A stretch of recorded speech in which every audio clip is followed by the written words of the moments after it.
There's nothing quite like a Ford Mustang, and plenty is different about this improved 6th generation version. What hasn't changed is the original model's mantra of plenty of power at an affordable price.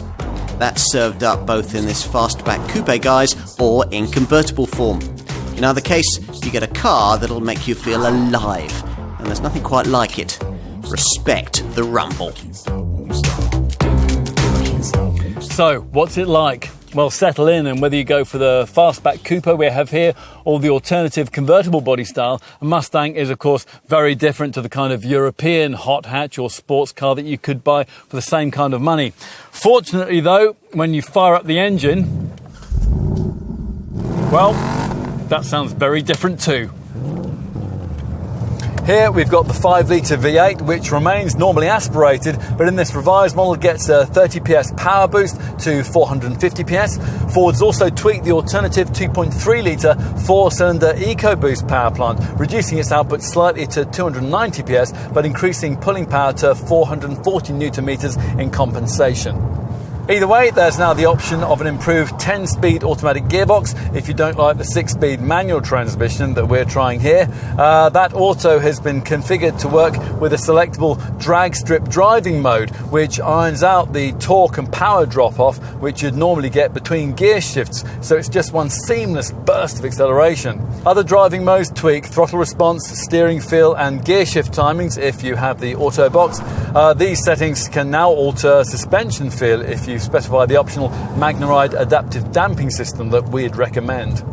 There's a launch control mode that you'll need if you're going to match this V8 manual fastback model's quoted 5.8 second rest 62 miles an hour sprint time, and what Ford calls line lock, which is there to help you do smoky tyre burnouts.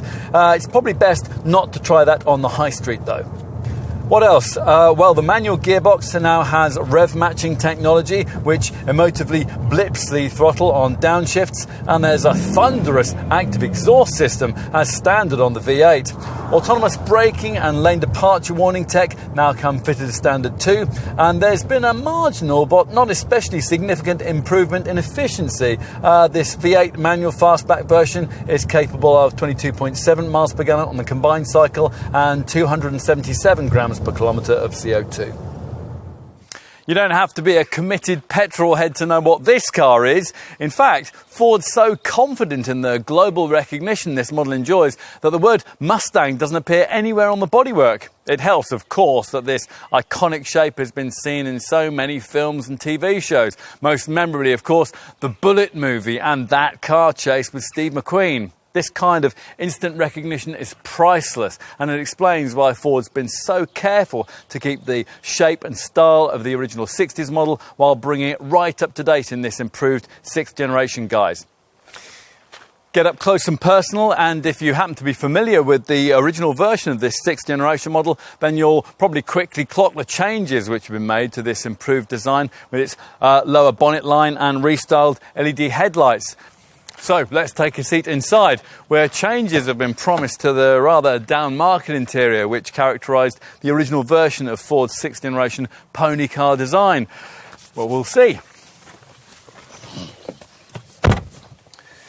Well, it's certainly an improvement. In this revised model, classier soft-touch materials feature for the door linings, and the door handles are now fashioned from aluminium. If you are a potential Mustang buyer, then you'll probably be someone who, well, quite likes this cabin's rather old-school feel. Now, the pre-facelift model's deeply cowled dials used to add to that, but they have now been replaced by the customisable, all-digital 12-inch LCD instrument cluster that you view through this classic dished 3-spoke sports wheel. Time to take a seat in the back. Getting in is awkward thanks to this low roof line. And once you are in place, despite the fact this car is about the same length as a Ford Mondeo, you'll find that there's virtually no legroom at all unless the person in front is of less than average height. Finally, let's deal with boot space. Now, you might expect to have to compromise in this regard with such an uncompromising sports car, but think again. True, there is quite a high loading lip and the opening's fairly narrow, but you can't argue with the amount of space on offer, given the inevitable limitations of a car of this kind.